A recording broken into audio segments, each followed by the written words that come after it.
Salut à tous.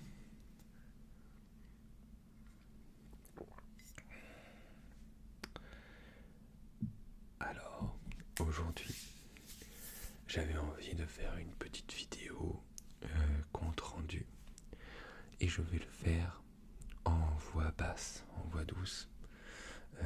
C'est quelque chose que certaines personnes m'ont contacté en me disant qu'ils aiment bien en général dans mes anciennes vidéos quand j'étais en voix basse. Donc on va essayer, ce qui est encore une fois très difficile pour moi des fois parce que j'ai une voix assez grave et j'ai beau maintenant me former à être doubleur, ça ne veut pas dire non plus que je maîtrise parfaitement ma voix encore. Mais bon, alors on fera pas de commentaires sur mes cheveux. Très clairement, faut que j'aille chez le coiffeur. Là je le vois sur le retour de la caméra, c'est une catastrophe. De toute façon on n'est pas là pour voir mes cheveux. Donc aujourd'hui on va faire des comptes rendus sur ce que j'ai lu parce que principalement je n'ai pas regardé grand chose. En ce moment je joue pas mal aux jeux vidéo et je lis quelques trucs, mais je suis pas mal occupé sur mes projets personnels et les quelques travails que je fais à droite et à gauche en tant qu'intérimaire. Donc j'ai pas beaucoup de temps de lecture, pas beaucoup de temps pour regarder des films ou quoi que ce soit. Là, pour signaler, j'ai été au cinéma 2 fois ce mois-ci. J'ai été voir Mortal Kombat 2 et Super Mario Galaxy. J'ai pas aimé Super Mario Galaxy comme j'avais pas aimé le premier. Et Mortal Kombat 2, j'ai passé un bon moment.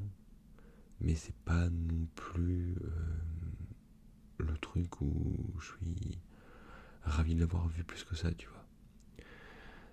Et là, en termes d'animé ou de série, je regarde pas de série en ce moment. Et en termes d'animé, tout est en cours en ce moment. J'ai pas fini un seul animé parce que c'est en hebdo. Et là, même l'animé là, qui était sorti, Devil May Cry, j'en suis qu'à la moitié. Donc je vais pas pouvoir donner un avis. Pour l'instant, en termes d'animé, alors il y a du bon, mais je trouve que c'est pas une saison. Ce printemps-là, il est pas exceptionnel, quoi. Mais bon. Mais par contre, j'ai lu quelques trucs. J'ai lu seulement 6 mangas, et là je suis en cours de lecture de 2 mangas et d'un comics.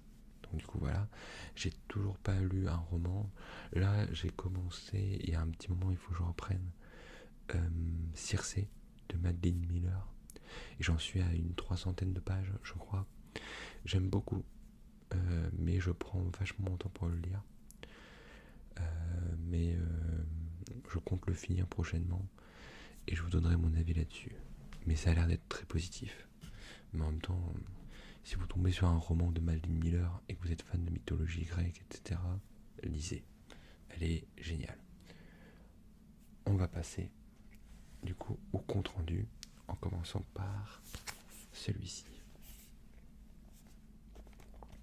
Donc, développeur, bienvenue dans le marécage de la création, tome 2, par Harumaki Arai, aux éditions Mana Books.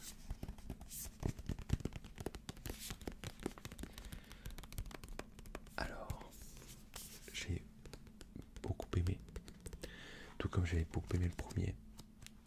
Je partirai juste sur mon plus gros défaut déjà, mais je crois que je l'avais déjà signalé parce que je crois que j'ai parlé du premier tome dans qui est là. J'ai parlé du premier tome il y a un petit moment maintenant.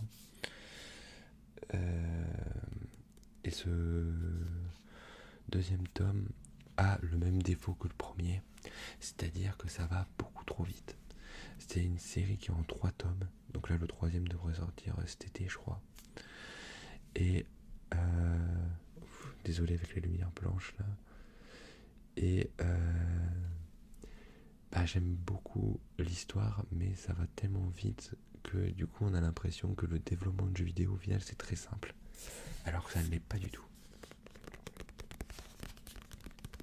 Pour vous donner un ordre d'idée, là actuellement je suis en train d'apprendre à coder des jeux vidéo sur Godot. Donc c'est un moteur de jeu gratuit. J'en chie réellement parce que je n'ai aucune formation dans le codage et tout ça. J'apprends tout en autodidacte. Et je peux vous assurer que le développement indépendant, c'est pas facile du tout. Et en fait, là, on va dire que le côté un peu trop shonen rend la chose un peu trop simple, un peu trop gentille. Tu vois ce que je veux dire? Et c'est vraiment dommage. Parce que l'histoire est bonne, les personnages sont sympathiques, mais c'est un truc qui aurait mérité d'être un peu plus long. En gros, imaginez un peu comme Bakuman, pour ceux qui ont lu Bakuman, j'ai les tomes là-bas. Parce que oui, c'est pas ma seule bibliothèque, hein, j'avais dit ça ici. Hein. D'ailleurs, j'ai changé un peu parce qu'il fallait que je réarrange toutes mes bibliothèques. Et bon, c'est toujours le bordel, hein, mais j'ai toujours plus de mangas et de bouquins que de bibliothèques. Et en fait, moi, j'aurais voulu un truc à la Bakuman. Alors, pas forcément 20 tomes, mais une dizaine de tomes peut-être, où vraiment on voit le développement de jeux vidéo de A à Z, toutes les difficultés, tout ça, financières et même psychologiques, hein, parce que c'est quand même beaucoup de pression. Là, tout est trop simple dans ce manga-là, et c'est vraiment, vraiment dommage. Je pense vraiment que ça aurait mérité d'être un peu plus long et un peu plus détaillé. Là, c'est beaucoup trop simple, je trouve. Mais sinon, c'est quand même sympathique, j'aime beaucoup. Est-ce que je vais... Bon, les dessins restent ultra simples. Il n'y a pas vraiment...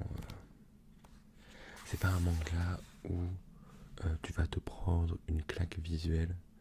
C'est un manga qui a un dessin... tout ce qu'il y a de plus basique. En vrai. Il n'y a pas réellement une patte particulière.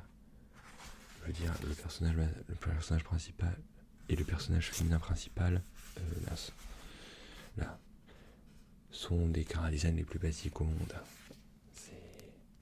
Alors par contre, j'adore quand on a des dessins en pixel art comme ça. Je trouve que c'est plutôt mignon. Mais bon, on va dire que ça restera une série où quand j'aurai les 3 tomes, je serai content de les avoir lus, mais ça va pas être une série qui va me marquer plus que ça, malheureusement. C'est assez dommage. Moi qui adore le développement de jeux vidéo, qui adore quand on s'intéresse aux coulisses du jeu vidéo ou même de la création de manga, etc. Parce que j'ai beaucoup aimé Bakuman. Malgré que Bakuman, il y a un truc que je n'aime pas, c'est la glorification de la maltraitance des mangaka, je trouve, et les personnages féminins qui sont juste des récompenses à gagner. Mais ça, c'est un problème que les 2 auteurs de Death Note ont toujours eu. Les personnages féminins sont à chier dans toutes leurs œuvres. Ça a toujours été un problème chez ces auteurs. Et de toute façon, en plus, j'ai toujours trouvé que c'était un peu surestimé comme auteur. Parce que, pour vous donner un petit peu mon avis sur Death Note, j'aime énormément Death Note, mais je trouve que c'est une série où on a tendance à oublier trop souvent les défauts. Et je ne parle pas de la deuxième partie du manga. Tout le monde pense que la deuxième partie du manga, elle est inutile et que Light aurait dû gagner. Ces gens-là sont... Je suis désolé si je t'insulte là-dessus, parce que peut-être que tu en fais partie, mais je les trouve vraiment idiots et dangereux, parce que en gros, à chaque fois qu'ils me disent ça, je leur dis, mais oui, mais qu'est-ce que ça raconte que Light gagne? Ça raconte quoi? Quel est l'intérêt de l'histoire? Et en fait, c'est juste un délire edgy de se dire, ouais, mais moi je veux que le méchant il gagne. Mais ça raconte quoi que le méchant gagne? Ça raconte quoi? Rien. Du tout. C'est juste un délire edgy parce que on veut que des fois les méchants gagnent, mais il faut que ça raconte quelque chose que le méchant gagne. Sauf que là, ça ne raconterait rien, et ça glorifierait un personnage qui a un complexe de Dieu, alors que c'est pas ce que les auteurs voulaient raconter. Les auteurs ont tendance à être toxiques en termes de personnages féminins, mais ils ne veulent pas non plus qu'on glorifie un personnage qui a un complexe de dieu. Justement, les personnages qui ont un ego surdimensionné comme Light Yagami, il faut qu'ils se fassent punir. C'est comme ça. Et du coup, pour moi, la fin de Death Note est très bonne. Par contre, pour moi, il y a plein de passages qui auraient pu être supprimés. Ça n'aurait pas changé grand-chose. Je pense particulièrement au moment où le Death Note est dans une organisation secrète. Tout ce passage-là, tu peux le zapper. Ça ne fait rien bouleverser. C'est une péripétie trop longue. Ça ne fait pas évoluer Light, ça ne fait pas évoluer elle, ça ne fait pas évoluer aucun personnage. Donc, mais voilà. Mais ça, c'est un gros problème que j'ai avec les auteurs de Death Note et de Bakuman. Je préfère Bakuman à Death Note, mais pour moi, encore une fois, le traitement des personnages féminins est vraiment catastrophique chez ces auteurs. Et j'ai lu que les 2 premiers tomes de Platinum End, et ça m'avait gavé. Donc, ça m'a pas intéressé. Voilà, j'ai connu divaguer comme d'habitude avec moi. T'as l'habitude, je pense. Bon, ensuite, j'ai lu. Alors là, c'est par plusieurs de mes autrices préférées. Donc, XX Holic, tome 8. Donc, en gros, pour ceux qui ne savent pas, Pika Édition, donc la maison d'édition Pika, a décidé de rééditer la majorité, normalement le projet c'est de rééditer la totalité des œuvres de Clamp. Donc Clamp, c'est un collectif de mangaka féminins. Elles sont 4 maintenant. Enfin, elles ont pratiquement toujours été 4. C'est juste qu'avant elles étaient beaucoup plus nombreuses dans leur tout début, mais après elles sont restées très souvent 4. Depuis les années 90, je crois qu'elles sont 4. Et donc c'est des mangaka qui ont plus de 35 ans de carrière et qui ont fait des séries cultes. L'une des plus connues, par exemple, c'est Cardcaptor Sakura, qui a été pour moi un dessin animé de mon enfance avec Yu-Gi-Oh! Et Pokémon, bien évidemment, et Digimon. Et moi, Cardcaptor Sakura, j'étais un gros fan quand j'étais enfant. Et du coup, j'ai relu les mangas dernièrement, et j'ai lu et j'ai revu la série, l'animé, qui est sur Netflix. Et franchement, c'est toujours génial. J'aime toujours autant. Franchement, c'est du shoujo Magical Girl, vraiment destiné à un public plutôt féminin, mais en vrai, en fait, c'est ça qui est dingue avec Clamp, c'est qu'en fait, même les garçons aiment énormément les œuvres des Clamp, parce que même si c'est plutôt destiné féminin, en fait, ça parle de thèmes tellement universels que, en fait, il n'y a pas de genre. Elles ne visent pas un genre, en fait, en termes de public. C'est juste qu'elles ont ce public-là parce qu'elles ont été diffusées dans ce magazine-là. Et pour l'instant, et là je découvre XX Holic, qui pour l'instant devient petit à petit ma série préférée des Clamp. Alors pour ceux qui ne connaissent pas, c'est l'histoire de Yuko, qui est en fait une femme qui gère une boutique qui exauce les vœux. En gros, tu vas dans sa boutique, mais pas par choix, c'est parce que c'est le destin qui t'a amené à elle. Et c'est parce que en fait tu veux quelque chose. Tu veux quelque chose absolument. Et donc tu vas lui demander à elle, et elle va te l'accorder en échange d'une contrepartie équivalente. Voilà. Et je n'en dis pas plus. Et en fait, on va suivre le personnage principal. Alors attendez. Ouais, non, alors ça va spoiler. Ça va spoiler.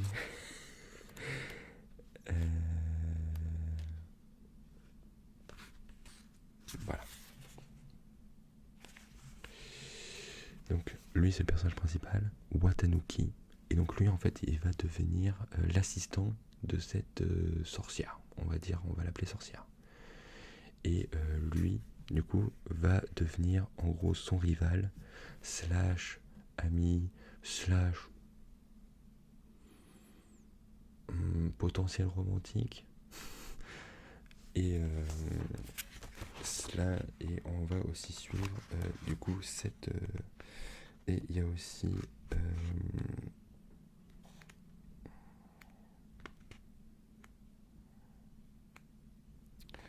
où est-ce qu'elle est Euh, Bon, bah déjà, il y a elle, du coup, la sorcière. Et franchement, j'adore son chara design. Les clamps, elles sont géniales en chara design. Et en fait, pour Yuko, elle s'éclate, les clamps, à lui faire des designs. Elle a des tenues. On dirait que la meuf, elle va toujours faire des défilés de mode. Voilà, c'est sublime. Et en fait, c'est ce que j'aime bien avec les clamps. Les clamps, en fait, tous leurs univers sont, on va dire, sont très spirituels en général. Et donc c'est très spirituel. Et et elles développent vraiment des univers assez riches et remplis de clins d'œil à d'autres cultures du bouddhisme. Ça va aller du bouddhisme à du Wiccan, à de la mythologie grecque, romaine. Enfin, ça peut aller dans tout plein de trucs.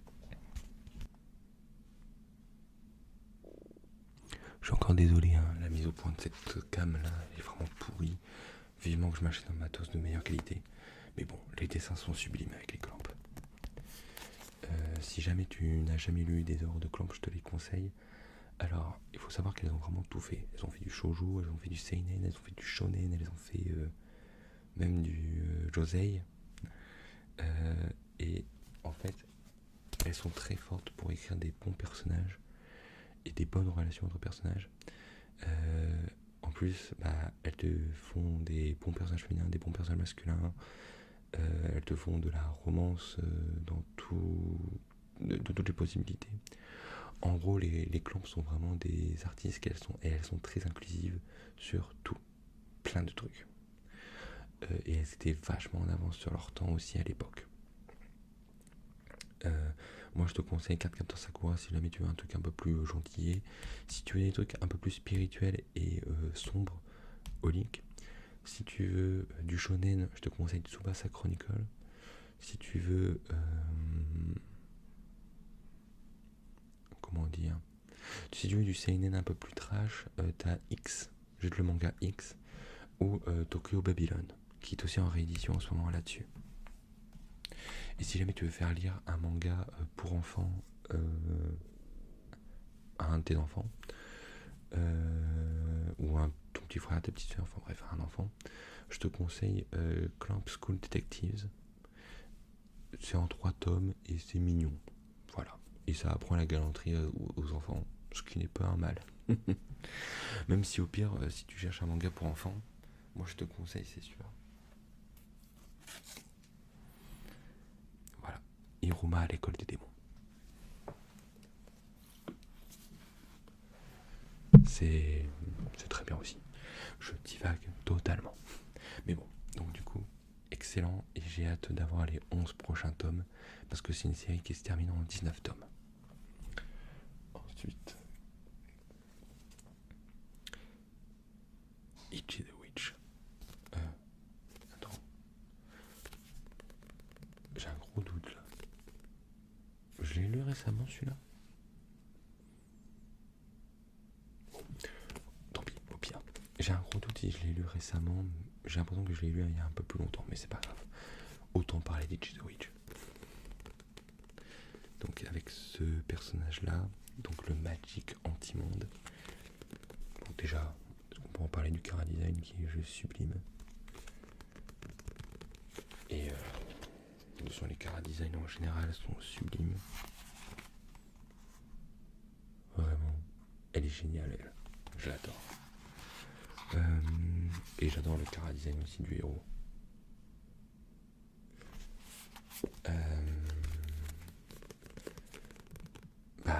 Quoi dire de plus, hein, c'était vraiment excellent. J'ai même préféré ce tome-là que les 2 premiers. Alors les 2 premiers étaient très bons, mais celui-là est vraiment mon préféré pour l'instant. L'histoire commence vraiment à bien démarrer et on a un objectif du coup pour l'instant très bien défini avec ce personnage-là. Alors moi, il y a un côté que je n'apprécie pas plus que ça, mais ça c'est un problème que j'ai personnellement, C'est en gros on parle un peu d'une histoire de prophétie là. J'avoue que moi personnellement les prophéties ça a tendance à me saouler parce que je trouve que ça fait trop facile pour un auteur de mettre une prophétie parce qu'il a la flemme de créer des enjeux. C'est comme ça. C'est pas toujours le cas. Mais personnellement, je trouve que souvent les prophéties ça n'apporte pas grand chose. Donc on verra bien ce que ça va donner. Je n'ai pas grand chose à redire parce que le manga, et j'ai pas envie de te spoiler quoi que ce soit, lis Ichi the Witch, ça s'améliore de tome en tome. Et j'ai hâte d'avoir le tome 4 entre les mains. En plus, il y a un personnage que j'aime beaucoup là qui est apparu à la fin de ce tome là. Et il va être central dans le tome 4. J'ai hâte d'en voir plus. C'est un personnage très bourrin. Et j'adore moi les personnages bourrins.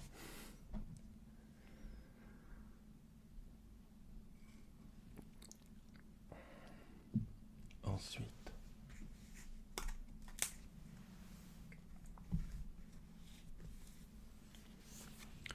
le dernier tome de Kid Hylock, donc le tome 3. Et bon, bah du coup, Kid Hylock, c'est devenu en 3 tomes seulement une de mes petites séries coup de cœur. C'est une série que j'ai adorée. Franchement, émotionnellement, c'est une très bonne série. Elle développe très bien les personnages, surtout le personnage principal et le personnage secondaire qui l'accompagne beaucoup. J'ai énormément aimé tout le développement, les dessins, l'émotion ressentie. Franchement, c'est sublime. Franchement, je m'attendais tellement pas à ça quand j'ai acheté ces trois tomes en occasion. Je pensais, parce que personne n'en parle en fait, c'est pas une série connue, mais du coup, moi je vais tout faire pour essayer de donner la visibilité à cette série parce qu'elle mérite vachement plus de succès. Elle mérite vachement plus de succès. C'est vraiment excellent. Je te conseille vraiment de lire les 3 tomes, ils sont vraiment très bons. Gros bémol, la toute fin, t'as l'impression que l'auteur il avait plus que 10 pages et il avait le droit qu'à 10 pages pour tout finir. Ça c'est mon plus gros défaut, c'est que je pense que la série a été annulée en cours de route.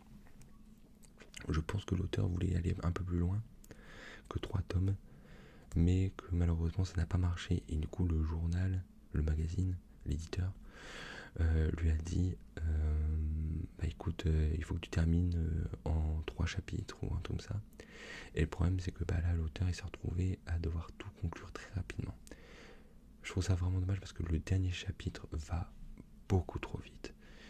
Et bah c'est assez décevant parce que tout le développement est assez bâclé à la fin. Par exemple, le personnage principal a un objectif. Est-ce qu'il l'a réussi ou pas? Je vais pas te spoiler. Mais on n'a pas le après. On a le personnage de sa mentor. On ne sait pas ce qu'elle devient. Et on a découvert un antagoniste secret dans ce tome-là. Et en fait, cet antagoniste, on ne sait pas ce qu'il devient non plus. Et je trouve que du coup, ça manque d'un épilogue. En fait, c'est ça qui manque. Il manque d'un épilogue. C'est tout. Et c'est vraiment dommage. Mais à part ça, c'est vraiment une série en 3 tomes qui vaut le détour. Moi, je te conseille de saisir l'occasion. J'ai vraiment eu un gros coup de cœur pour cette série. Voilà. Ensuite, en parlant de coup de cœur, Bloom.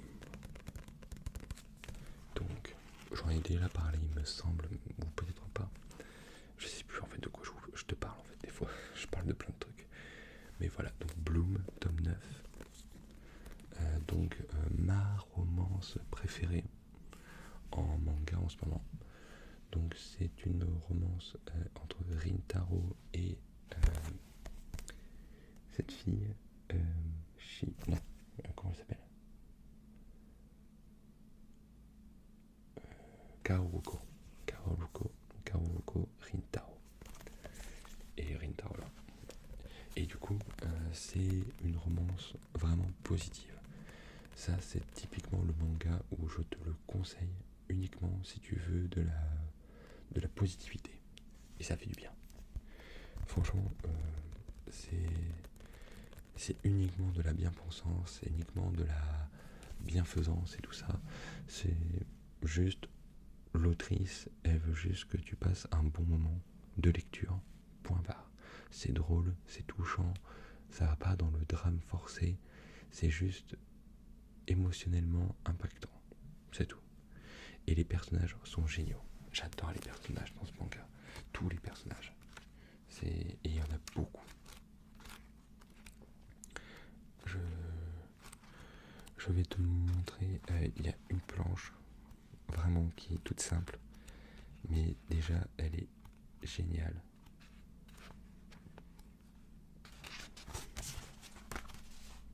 Voilà, déjà. Regardez-moi ça. Et je crois que l'autrice, elle n'a que 20 ans, une vingtaine d'années. Elle est très jeune, c'est son premier manga. Et ses dessins sont sublimes.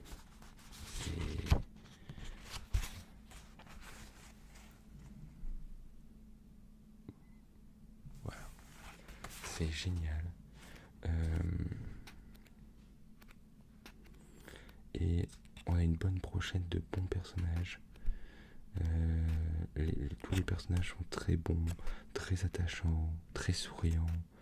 Tu passes vraiment un excellent moment. Franchement, c'est... Là, en vrai, je dirais que peut-être l'un des petits défauts, c'est que là, peut-être qu'on commence à avoir un peu trop de personnages. Un peu trop. Et j'ai un peu peur qu'à un moment l'autrice se perde. Mais on verra bien. Par rapport à l'édition japonaise, par contre, on est pas mal en retard. Parce que l'édition japonaise, je crois qu'ils en sont déjà une vingtaine de tomes. Là où nous, on est qu'au tome 9. Mais bon, moi ça me va, je prends mon temps pour les lire. Et lui, franchement, que ce soit lui ou elle, niveau Green Flag, c'est génial. Ça fait du bien en fait d'avoir des romances qui ne sont pas problématiques aussi. Lui, il a rien de problématique. Elle a rien de problématique. Ils sont juste adorables. Donc, si tu veux une petite romance toute mignonne qui fait passer le bon temps, Bloom. Et maintenant, ce que je suis en train de lire en ce moment. Alors, faut pas oublier que mon genre de prédilection, c'est l'horreur. Donc là, je me suis procuré, enfin, on m'a offert Trompe la mort de Shotaro Taguchi. Et en vrai, il me reste ça à lire. Et disons-le clairement, c'est une déception. Le début était intriguant, mais j'avoue que passer une révélation, le manga est putain de redondant. C'est toujours la même chose. C'est le personnage principal marche avec un autre personnage, un événement surnaturel arrive, le chapitre s'arrête sur potentiellement la mort de l'héroïne. Cut. Chapitre suivant, l'héroïne est toujours vivante, elle marche avec sa pote, un autre événement surnaturel arrive, elle s'approche de la mort. Cut. Nouveau chapitre, elle marche avec sa pote, un autre événement surnaturel arrive. C'est toujours comme ça. Alors, on a une révélation assez rapidement, mais cela n'empêche pas que ça devient vite redondant. Et je vais être honnête, en fait, je m'ennuie un peu à la lecture de ce manga. Je le trouve pas passionnant.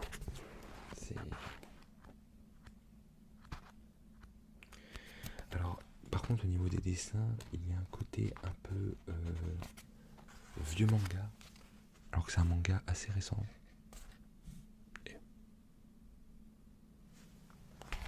Et tu sens à mon avis qu'il y a un côté... une forte inspiration de Junji Ito par exemple.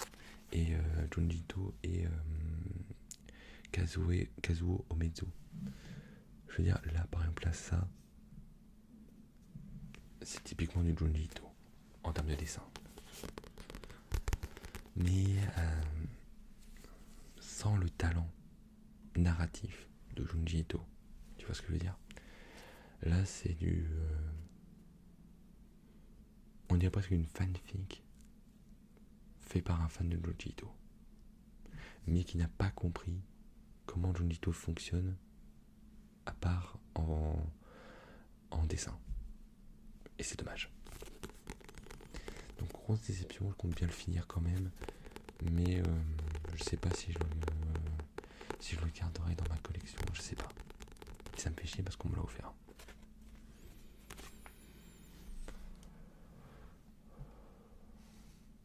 Ensuite, je suis en train de découvrir celui-ci. Donc, Teacher in the Destruction Classroom par Kina Kobayashi chez Nobinobi. Alors,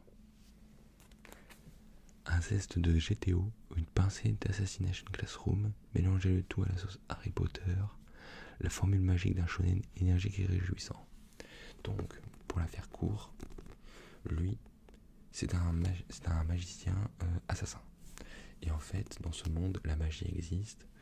Et en fait, il est dans une guilde d'assassins où on l'envoie exécuter souvent des mages noirs, des magiciens maléfiques. Et en fait, là, à un moment, on l'envoie dans une mission où il doit s'infiltrer en tant que prof dans une école de magie. Et comment dire? Et en fait, si on l'envoie là-bas, c'est qu'il doit exécuter apparemment un élève qui deviendrait plus tard un mage maléfique. J'en dis pas plus. Et lui sera son assistant. C'est très bien. Bon, j'ai lu qu'un seul chapitre, mais en un seul chapitre, déjà, j'ai adoré le personnage principal. Et j'adore le style graphique. Donc ça, c'est le personnage principal. Donc voilà, là, il est en mode assassin.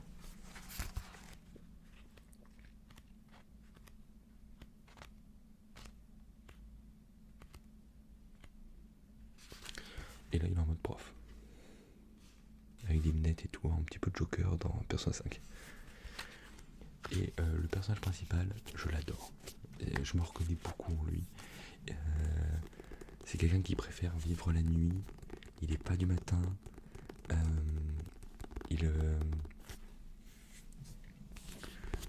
aime pas les gosses. Du coup, lui devoir s'infiltrer dans une école, ça le saoule.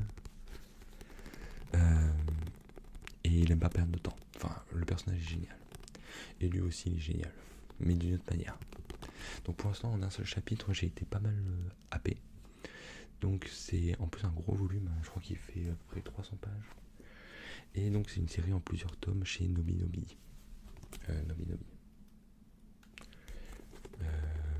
En général, j'ai assez confiance en Nobinobi. Ils font plutôt de bons mangas. Ils éditent de bons mangas en France.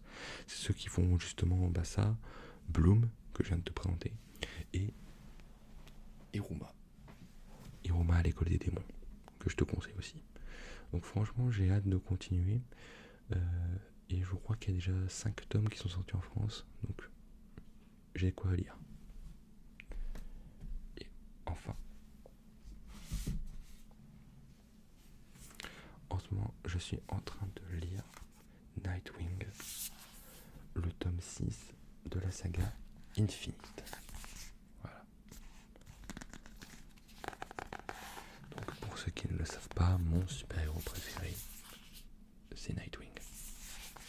Et qui est le premier Robin de Batman.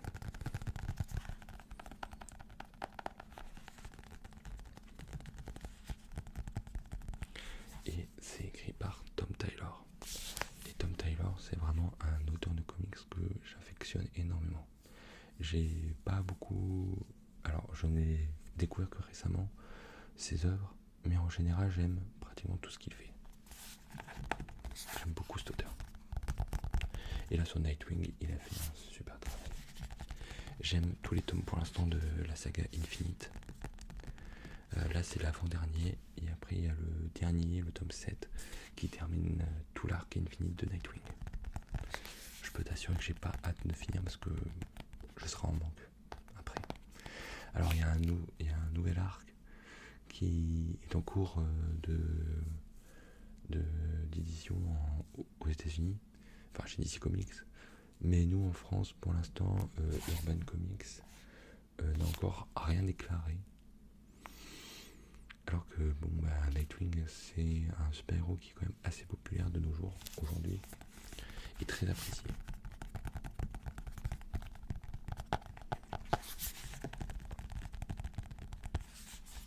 Donc voilà, j'ai hâte parce que là je n'ai lu qu'un seul chapitre, mais alors elle, j'adore son chara design, bordel elle est géniale. Je la trouve sublime. Là on a le méchant de Nightwing là, donc Heartless.